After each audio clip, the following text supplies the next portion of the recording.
Good morning. It's great to be here.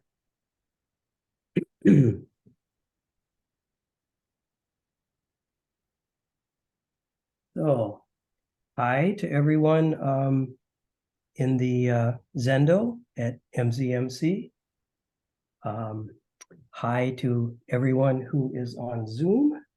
It's good to see you. We're coming to you from Hokyoji, excuse me, a retreat center in the very southeastern tip of Minnesota. And we're here on a retreat, a 5-day retreat, and this is our last day. And we have probably, I think about 22, 23 people down here. And let's see if everything's okay here. A couple of things happened on my screen, but it looks like everything's still okay. So it's so quiet down here. It's so quiet.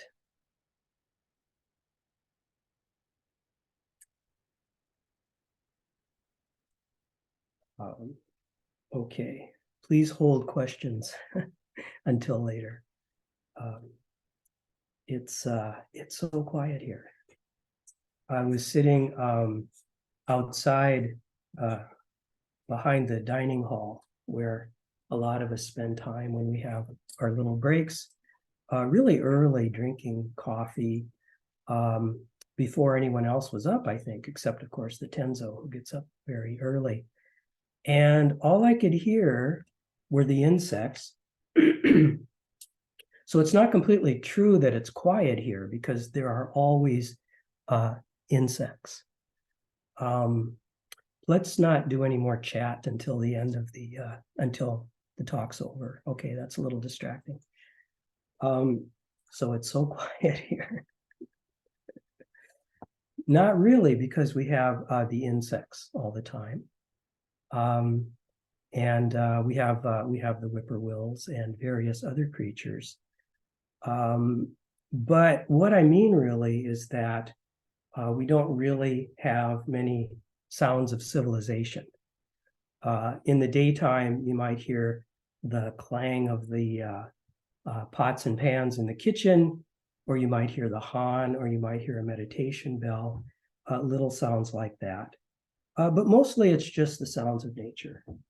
Occasionally we'll hear a train down in New Albin, about 3 or 4 miles away on the Mississippi River. And that's a nice sound. It's kind of an inviting sound. It always kind of makes you want to come along when you hear a train. And sometimes we hear the sound of a car passing on the gravel road. We're in the valley of Winnebago Creek here, and there's a gravel road that follows it all the way up, maybe 20 miles or so. And so we hear that sound, that kind of, crunching sound that car tires make on a gravel road. And I realized that that's a very comforting kind of sound. And there's a connection I never really made until this retreat about gravel roads. When I was a child, our farm was on a highway, blacktop highway, and there was a little entrance into our farm, which was on a gravel road, even less than even a block's distance. And past our place, the gravel road turned into a dirt road. So if we ever heard the sound of tires on a gravel road, it almost certainly meant that someone's coming to our place. And a farm can be a great place to grow up, a great place to wander around, but it can get kind of lonely. You can go 2-3 days without having a visitor. So it was always exciting when somebody was coming, and the 3 of us boys would always come running from wherever we were and see who it was. And usually it was someone nice. Usually it was someone entertaining. Occasionally it would be my great uncle Art, who would come in his Nash, which is a car they don't make anymore. And I would think, oh boy, he's going to sit here for 4 hours and talk, and it's not very interesting. But I really love the old guy, and I treasure my memories of him. But with the exception of Uncle Art, great Uncle Art, I think it was always just pretty nice, pretty comforting. And there's a lot that's comforting here at Hokyoji. You know, there's familiarity for some of us who have been coming here for a long time, seeing the same old weathered boards on the railing of the zendo. They haven't all been replaced. And seeing the trees that have been here for years and years, seeing how they grow. There are trees here 30, 40 feet tall that I can remember when they were planted. And it's just really lovely to be able to get in touch with a place over decades like that and see how it changes. That's very comforting. It's comforting to know that the care this place has received by Dokai and other people who are living here, people who have been caring for this place for about 50 years now. But the biggest comfort of all, I think, is being here with my fellow practitioners. The way people hold doors open for each other, the way people are so kind to each other, but also just you might meet someone on the path and there's no visible sign that you've interacted, but there's still this comforting presence because they're holding the container. They're doing their practice so that you can do your practice. So there's nothing extra there, and it's really supportive and it's really comforting. So you might wonder, why am I talking so much about comfort here? This is a retreat, right? I should be getting really tough and saying, come on, you got to practice harder. You got to sit straighter. You got to do this. You got to do that. Well, yeah. And there is quite a contrast, I think, between the kind of comfort I'm talking about and the kind of thing we might feel when we're sitting on our cushion. Because sitting this much for 5 days is really hard, and you have to bring some discipline to it. And our practice is to face fearlessly whatever comes up. Or if we're not ready to face it fearlessly, to quiet ourselves and gather strength. But we are here to face it all: impermanence, emptiness, interconnection, our place in the cosmos, regret, all of it. All of that soup that makes us human. So sometimes I see this in people, quite often actually. We try so hard, we put such a fierce effort into facing all of these things that we begin to be really suspect about the part of ourself that seeks comfort. And we see that as an impediment. And we think it won't let us do the work that we need to do. And that we have to deny that part of ourself and maybe even annihilate it. But I think it's better to accept that part of ourselves and even value it. That part of ourselves knows what we need to do to take care of ourselves in order to free all beings.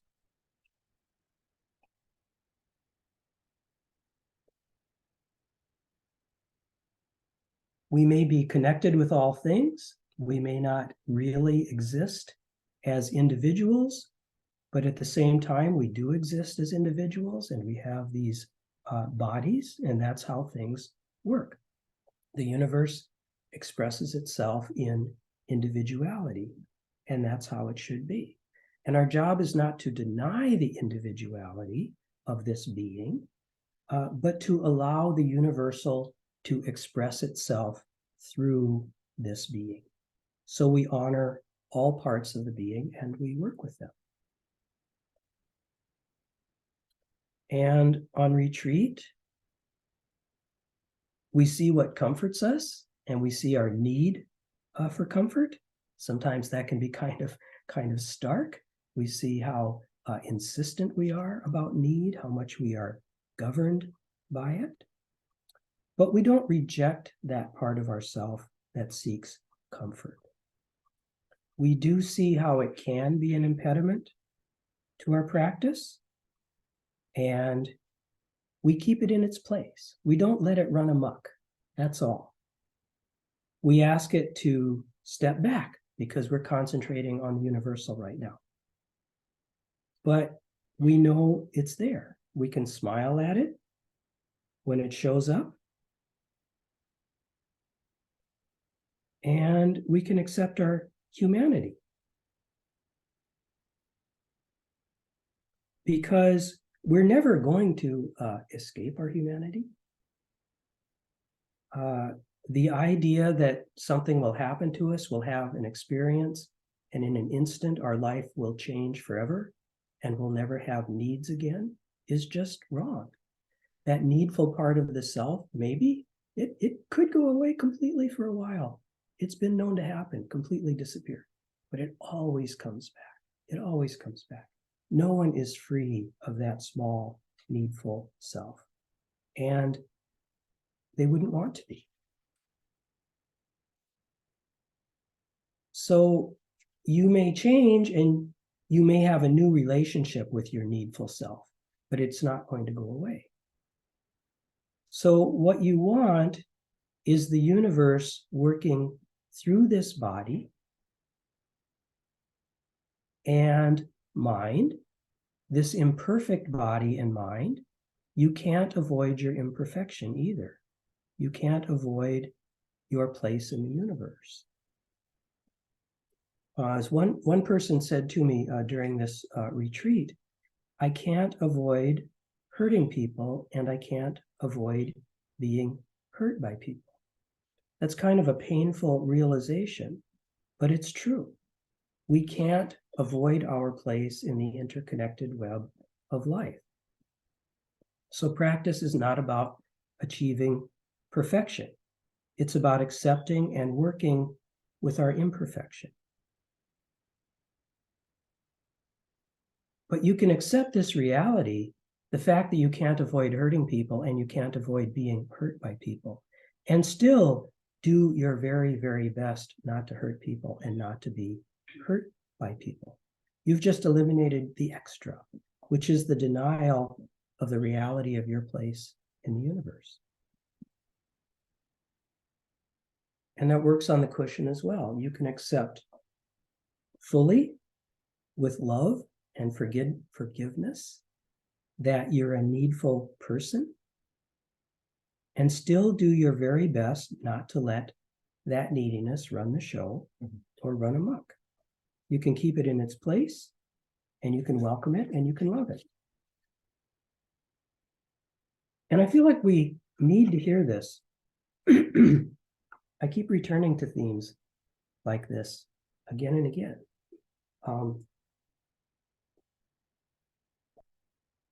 If you're new, maybe you just sort of need to hear all about the discipline part.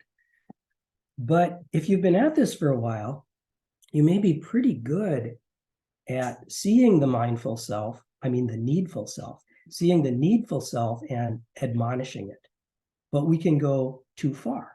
And if we're overzealous, the needful self becomes our enemy. And then we're at war with ourselves. Mm-hmm. And sometimes there are old messages that bring shame and guilt, and that can compound the situation. So what we're not so good at sometimes is accepting and caring for that small, deluded self. I have a little quote here from Reverend Shohaku Okamura. I've been quoting him a lot lately. This is just one sentence from his commentary on the Mountains and Waters Sutra. He says, when we see delusion as delusion, we are not deceived by delusions. Then they cease to be delusions and we can even enjoy them. Whoa, we can enjoy our delusions? We can. When we see delusion as delusion, we are not deceived by delusions. Then they cease to be delusions and we could even enjoy them. So I'd like to talk about this a little more in terms of refuge. And for some of you at the retreat, there's going to be a little repetition here, but I think that's okay. I've really enjoyed Pema Chodron's approach to refuge, where she talks about there are two kinds of refuge. You know, I take refuge in the Buddha, Dharma, and Sangha, but there are many ways we can take refuge. We take refuge in comforting things. And she talks about refuge in the conventional sense, which is I, needy Ted, need something that's going to make me feel better, something that comforts me. And there's also the unconventional kind of refuge, which is much deeper, you might say. And that is the refuge of being ready to leave the nest, as she says, being ready to go out there and do anything that is needed and accept the fact that there really is no ultimate refuge. There is no place to land. That conventional refuge can make you feel better for a while, but it's not going to last. Ultimately, there is no place to stand. And so accepting that there is no place to stand and being comfortable with that, being completely sort of free in the universe, is the way to find that deeper refuge. It's the refuge of no refuge. If you're not looking for and needing refuge, you are okay. So this week at the retreat, Ben and I have been lecturing on some Chinese poets. I've been lecturing on Xinggang, who was born in China in 1597, and Ben has been lecturing on Yiqui, her disciple. And I'm going to read a short poem here by Xinggang, which I think is on your program if you're at MZMC, probably. And I read it here earlier in the retreat, but that's okay. It's a 4-line poem. The meditation cushion. A single meditation cushion, and one is completely protected. Earth may crumble, heaven collapse, but here one is at peace. Sacred titles and worldly fame both fade away in the sitting. And a great chiliocosm assembles on the tip of a feather. So she starts out saying a single meditation cushion and one is completely protected. I take this as being the conventional sort of refuge. I, Ted, small, needful Ted, am protected when I'm on my meditation cushion. Earth may crumble, heaven collapse, but I'm going to be okay. Here I'm at peace. Sacred titles and worldly fame both fade away in the sitting. Now we're moving toward that unconventional type of refuge. And in the end, she says, and a great chiliocosm assembles on the tip of a feather. So a chiliocosm is a collection of worlds. So on the tip of a feather, we have this great collection of worlds. And that's really a big mind sort of refuge. So she moves very nicely in that poem from the individual refuge to the universal refuge. And I think it appears that she's really comfortable with both sides there. They fit together nicely. The meditation cushion brings them together. This is where big and small self are okay with each other. So, what do long-term practitioners do with their needful self? That self that's still caught up in the messy world of form, that self that can't escape complicity, that self that can't escape its own karma and society's collective karma. Well, I think that they find that the small, needful self is also Buddha. So I'm going to read another poem by Xinggang that I think demonstrates this. But first, I'd like to talk a little bit about her life, because I haven't really done that yet. Ben talked about Yiqui's life a little bit and how she really knew some hardship. Xinggang did too. She was born in 1597, the only child of a scholar, probably in well-to-do circumstances, and she was a very capable child. And she showed an inclination very early for spiritual life. And when she became an adolescent, she told her parents that she did not want to get married. And they said, too bad, you're getting married anyway. And they set up a marriage for her. And at 18, she found herself engaged to a young licentiate. And while they were engaged, he died. So they never got married, but the custom of the time was she went to live with her fiance's family. And she faithfully served them for a long time. But she still wanted her formal religious training. And finally, at the age of 25, so 7 years after she came to live with this family, she gave up eating and drinking in order to get them to relent and let her study Buddhism. So that's pretty extreme. And then they relented and she started training at a nearby temple while living at home. And then both of her parents died, and it wasn't until the age of 34, when both of her parents were gone, that she could move to a temple and become ordained. So that was quite a long wait, 16 years from the time of her engagement. And it sounds like her training was pretty tough. It was with Master Tongshan, and he had his first meeting with her, and he assigned her the koan. What was your original face before your father and mother were born? Which is a wonderful koan. She worked on that for an entire year, and then she had her second meeting with Tongshan. She showed up and she gave some response, and he said, "That's no good." And she was really torn up by that. She gave herself 7 days to achieve enlightenment. I don't know whether that happened, but I do know that it really damaged her health.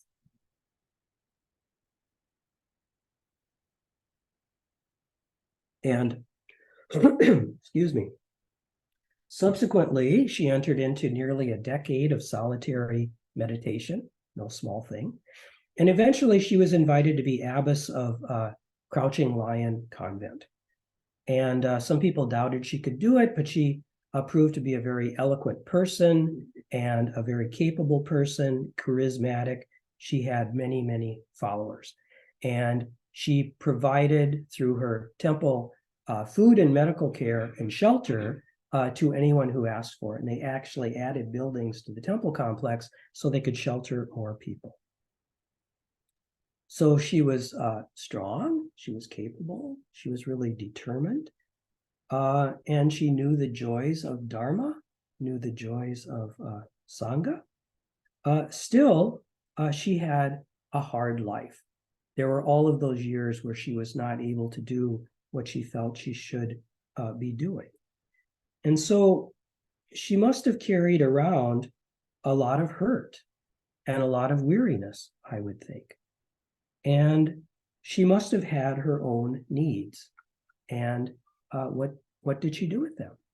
I'm sure even after she became abbess, and you can tell from her poems, she still had these own personal needs. So the poem I'm going to read, one more poem by her, is called Behind Closed Doors. And first I'm going to read the entire poem, and then I'll go through and comment on it a little bit.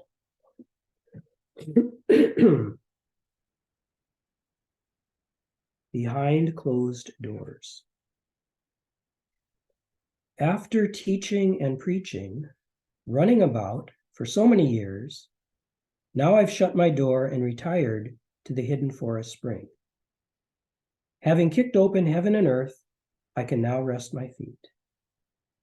Alone I sit before the winter window, the shimmering moon full. Spending the day in a foolish way, no need for any method. Here within there is neither existence nor non-existence. Straight and tall I sit, cutting off the path of sage and fool. Since time immemorial to the present day, it has been so.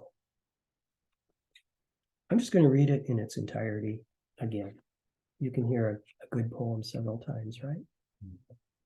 Behind closed doors, after teaching and preaching, running about for so many years, now I've shut my door and retired to the hidden forest spring. Having kicked open heaven and earth, I can now rest my feet. Alone I sit before the winter window, the shimmering moon full. Spending the day in a foolish way, no need for any method. Here within there is neither existence nor non-existence. Straight and tall I sit, cutting off the path of sage and fool. Since time immemorial to the present day, it has always been so. So the title, Behind Closed Doors, I think suggests a protected place where you keep your distractions and responsibilities away. It reminds me of the first poem of hers I read earlier in the retreat, where she wrote a poem in a retreat about kind of why she was leaving the retreat for a while. And she went to her own place and she closed the brushwood gate and enjoyed her solitary practice there. So I think this is probably about refuge in a conventional sense, to get away and spend some alone time. I think it's probably the dream of every really busy parent, and in this case of a very busy abbess, to just get some time alone.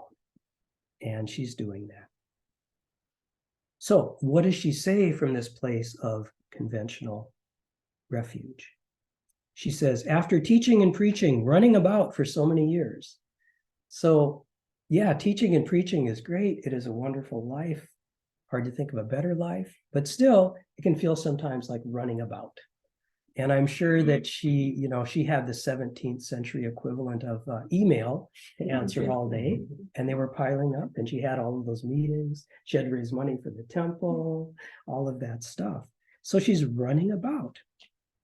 Now I've shut my door and retired to the hidden forest spring, the hidden forest spring, the source of energy and refreshment. Her tired old body needs that. Having kicked open heaven and earth, I can now rest my feet. I think there's no way you can read that line that it isn't pretty funny. Having kicked open heaven and earth, I can now rest my feet.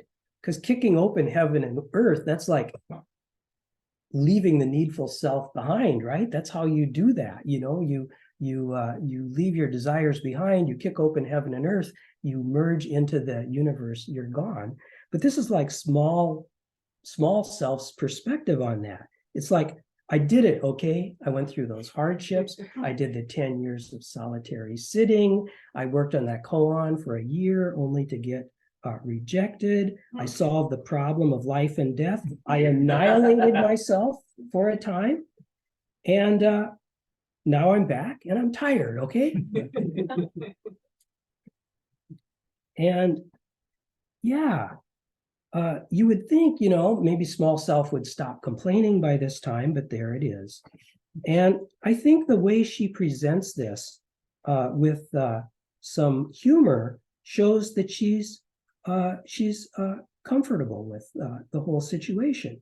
She kicked open heaven and earth, she found total refuge, and now she needs some conventional care as well.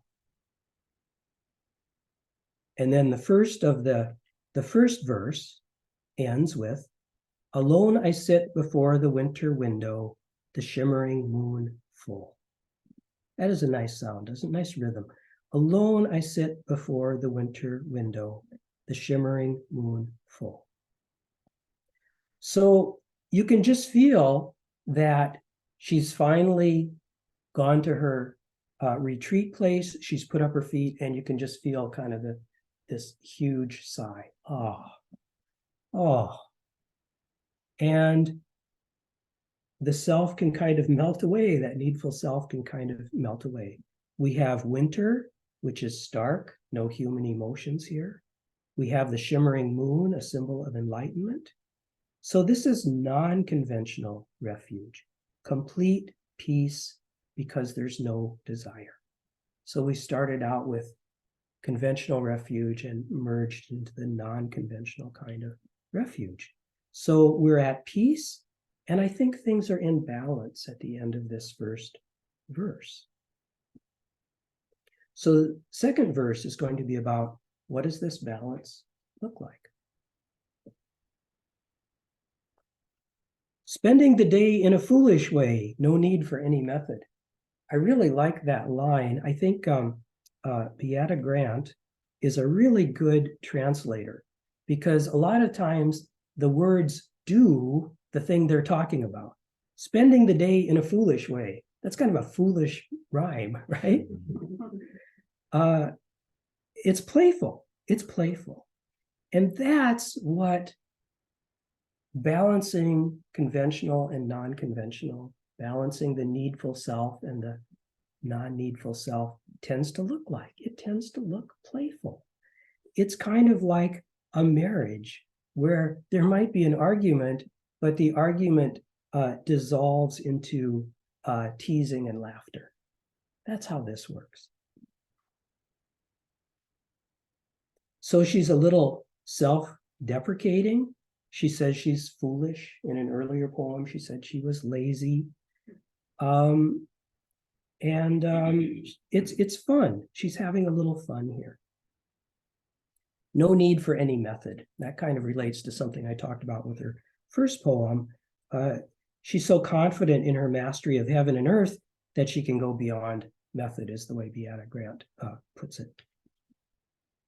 Here within, there is neither existence nor non-existence, nor big self, nor small self, nor conventional refuge, nor unconventional refuge. Straight and tall, I sit, cutting off the path of sage and fool. Straight and tall, I sit. I think that's important because you still practice. You still practice hard. You sit straight and tall. Even if small self is here and you're okay with it, nowhere in this talk am I saying that it's best to simply indulge your needs and stop practicing or relax your practice. It is in practice that you cut off the path of sage and fool. And the war within is over when you cut off the path of sage and fool. We don't need to differentiate those things. The teacher is both sage and fool. And finally, the last line, since time immemorial to the present day, it has been so. This is how it is. Your needful self is Buddha. So enjoy the quiet at Hokyoji. Enjoy the quiet sitting by the winter window. Enjoy the comfort. Practice hard, but don't go to war with yourself. Let's not have Buddha fighting Buddha, okay? Let's end the war and let's approach this with a lot of love, because your small self is Buddha too. And that's what I have to say this morning. And I'm not going to take questions today. One reason for that is that it simplifies things technically. A lot of challenges here technically. And I so much appreciate the tech folks who are helping out, both here at Hokyoji and at MZMC. And the other thing is that traditionally, we don't take a lot of questions on retreat because we like to be able to really kind of hold the container in that way.